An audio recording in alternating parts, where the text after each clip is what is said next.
Okei. Ole maha.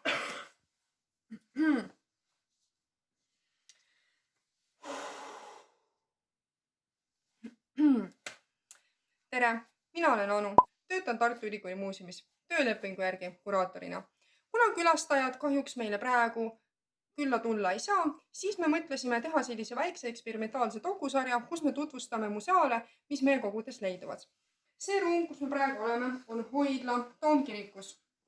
Selles hoidla osas on meil ajalooline esemeline meditsiinikogu ja kõik museaalid, mis te siin leiate, on meile tulnud Tartu Ülikooli arstiteaduskonnast, kus on neid kasutatud kas õppe või teadustöö eesmärgil.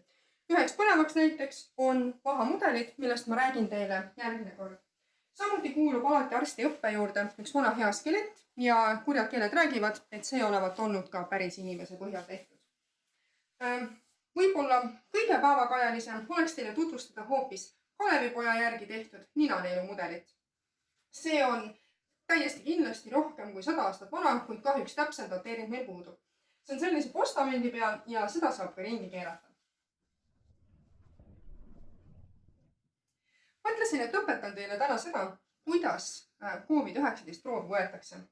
Kui te olete haiglasse kohale jõudnud, nuuskate oma nelakese ilusti tühjaks, võtab koolitatud meditsiinitöötaja patipulga. See ei ole originaalsuurus, nii et muretseda pole vaja. Lükkab selle nina sõõrmest sisse ja kuni taha neeluni välja. Seejärel tuleb selle pulka keerutada kuskil 10-15 sekundit eesmärgiga võimalikult palju potentsiaalseid viiruseid vatitupsu külge jätta. Võetakse pulk ninast välja ja korratakse protseduuri teise ninasõõrmega. Seejärel saadetakse proov laborisse ja labor juba ütleb teile, kas te olete nakatunud või on seekord hästi läinud. Kohtumiseni ja jääge negatiivseks!